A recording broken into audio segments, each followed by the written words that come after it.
सीमा विवाद के बीच एनएसए अजीत डोभाल आज चीन के दौरे पर जा रहे हैं। आज चीन के विदेश मंत्री वांग यी के साथ सीमा विवाद समेत कई मुद्दों पर बात होगी। दरअसल अगले महीने नई दिल्ली में ब्रिक्स शिखर सम्मेलन होना है, जिसके मेंबर चीन भी है। ब्रिक्स सम्मेलन से पहले डोभाल के दौरे को बहुत इंपॉर्टेंट माना जा रहा है। कहा जा रहा है कि ब्रिक्स सम्मेलन में हिस्सा लेने के लिए चीन के राष्ट्रपति शी जिनपिंग अगले महीने भारत दौरे पर आ सकते हैं। माना यह जा रहा है कि अगर शी जिनपिंग भारत आते हैं तो शिखर सम्मेलन के अलावा प्रधानमंत्री नरेंद्र मोदी के साथ उनकी द्विपक्षीय बैठक भी हो सकती है। बॉर्डर विवाद को लेकर खुलकर बात होगी। अजीत डोभाल के कंधे पर यह बहुत बड़ी जिम्मेदारी है और कुछ एजेंडा लेके तो वो गए ही हैं। बिल्कुल, ये स्पेशल रिप्रेजेंटेटिव लेवल की 25वीं वार्ता है बॉर्डर को लेकर के। उधर से भारत की तरफ से स्पेशल रिप्रेजेंटेटिव अजीत डोभाल हैं, उधर से वांग यी हैं जो उनके विदेश मंत्री हैं। तो ये एक कॉन्टिन्यूअस प्रोसेस है। ये 25वीं बैठक है। इसी से आप समझ सकते हैं कि दोनों इस बात को लेकर के एक औपचारिक रूप से बातचीत होती है बॉर्डर की बातों को लेकर के। और ब्रिक्स का सम्मेलन है, उसके बारे में भी, उसकी तैयारियों की भी बात होगी कि वो शी जिनपिंग आए, व्लादिमीर पुतिन आने वाले हैं और उसकी भी तैयारी हो रही है।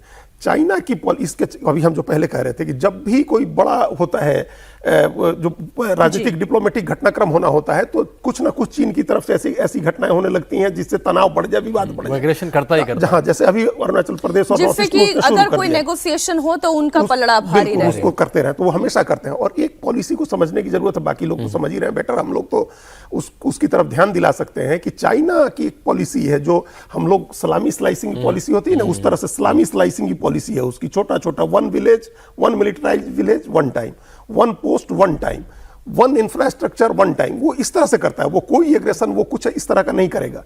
और ये जो अभी हम लोग पहले बात कर रहे थे कि हम लोग का पड़ोसी चाइना है, ये दुर्भाग्य था 1954 में भारत ने जब नेहरू की अपनी पंचशील की नीतियां थी जिनकी वजह से उन्होंने विरोध नहीं किया। नहीं तो चीन तो हमारा पड़ोसी था ही नहीं, हमारा पड़ोसी तो तिब्बत था। और 4000 किलोमीटर की सीमा चीन तिब्बत के साथ थी। अगर उस समय हम लोग लड़े रहते, उस समय मना किया होता, हमारा बफर था, तो चीन पड़ोसी होता ही नहीं। लेकिन चीन ने जिस तरह से तिब्बत को कब्जा किया है, उस तरह से हमारे ईस्टर्न बॉर्डर पर लद्दाख को लेकर के आप वो देपसांग, डेमचक, पेंगोंग झील से लेकर के इधर अरुणाचल प्रदेश तक, वो हर जगह एक एक करके स्लाइसिंग की पॉलिसी पर काम कर रहा है। तो भारत डिप्लोमेटिक बातचीत करे, उनका स्वागत भी करे, उनसे बायलैटरल भी करे, लेकिन अपना इंफ्रास्ट्रक्चर उसी तरह से तैयार करे। और एक बहुत इंपॉर्टेंट चीज है जो बात होनी चाहिए है, डोभाल साहब भी करें, प्रधानमंत्री भी हो सकता है करेंगे।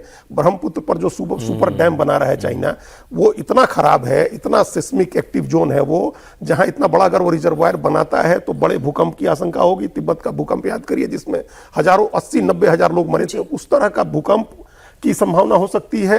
भारत के लिए वो वेपनाइज कर सकता है पानी को, वो कुछ भी कर सकता है वहां। तो उस सुपर डैम को लेकर के बात होनी चाहिए। उसकी जो सलामी स्लाइसिंग की पॉलिसी है उसकी बात होनी चाहिए। मिलिटराइज विलेज बना रहा है गांव हमारे इस बॉर्डर के आसपास, उसकी बात होनी चाहिए। अगर वो इस पर नहीं तैयार होता है तो हम लोग को भी उस पॉलिसी, भारत भी कर ही रहा है, लेकिन एग्रेसिवली उसको करना चाहिए कि हम लोग भी अपना इंफ्रास्ट्रक्चर उसी तरह से हमारा इंफ्रास्ट्रक्चर हम ऑलरेडी पूरे बॉर्डर एरिया में, फिर चाहे हमारा बॉर्डर पाकिस्तान से लग रहा है या चाइना से लग रहा है, वो काम तो बहुत तेजी से हो रहा है। चाइना को लेकर अभी भारत का तरीका क्या है डील करने का? जैसा आपने कहा कि जो बॉर्डर एरियाज पे उसमें इंफ्रास्ट्रक्चर पिछले 10 साल में बहुत बना है और हमें पिछली सरकारों के वो स्टेटमेंट भी याद हैं कि हम बॉर्डर एरिया में इसलिए इंफ्रास्ट्रक्चर नहीं बना रहे, नहीं तो अगर बना देंगे तो चाइना की सेना अंदर घुस जाएगी। इतना अपोलोजेटिक वो स्टेटमेंट था। लेकिन देखिए, China I think modern world में, post second world war world में, आई थिंक शायद ही अकेला बड़ा देश होगा जो टेरिटोरियली इतना एग्रेसिव है आज भी।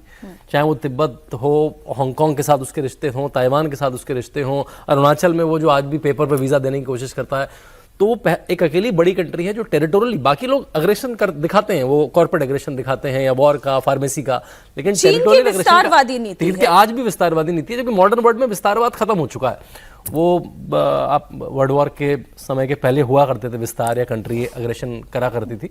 तो उसके लिए देखिए, वो भारत के साथ हर समय रहेगा। भारत को अपने चीज मजबूत करना पड़ेगा, इकोनॉमिकली अपने आप को बड़ा करना पड़ेगा। जैसे आप अपने आप को इकोनॉमिकली बड़ा करेंगे, वर्ल्ड पावर आपके साथ मिलती रहेंगी।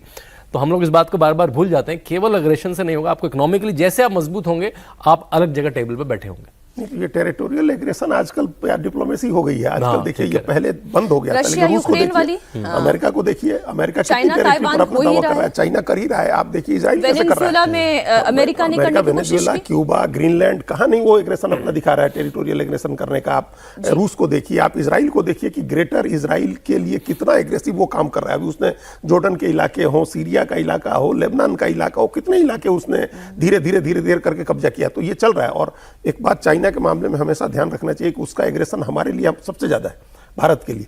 उसने जो सेंट्रल एशिया की कंट्रीज हैं, किसी के प्रति उसने एग्रेशन नहीं दिखाया, बल्कि हर कंट्री के लिए अपना कुछ छोड़ करके समझौता किया है सेंट्रल एशिया की कंट्रीज के साथ। लेकिन भारत के प्रति उसका जो है वो भारत को उसको लग रहा है कि ये उसका जो संभावित चैलेंजर है, जो उसको चैलेंज कर सकता है इकोनॉमिकली भी, स्ट्रेटेजिकली भी, वो भारत है। न्यूक्लियर छोटा सा न्यूक्लियर पावर है। कोरोना के समय सैमसंग की एक बड़ी डिस्प्ले यूनिट चाइना में बंद होती है जी। और वो उठ के आपके नोएडा में आ जाती है। बड़ी यूनिट है, उसमें कई हजार लोग काम करते हैं। आईफोन का जो सेकंड सबसे बड़ा प्रोडक्शन है वो चाइना के बाद भारत में तमिलनाडु, महाराष्ट्र में शुरू हो गया। तो उसे दिख रहा है सामने सामने, सीधे उदाहरण है, जो बड़े बड़े उदाहरण है। अगर कोई काउंटर कर सकता है तो उसे लगता है भारत कर सकता है। जोवल की यात्रा से जुड़ी हुई जो भी जानकारियां सामने आएगी आप सबसे पहले देखेंगे इंडिया टीवी पर ही।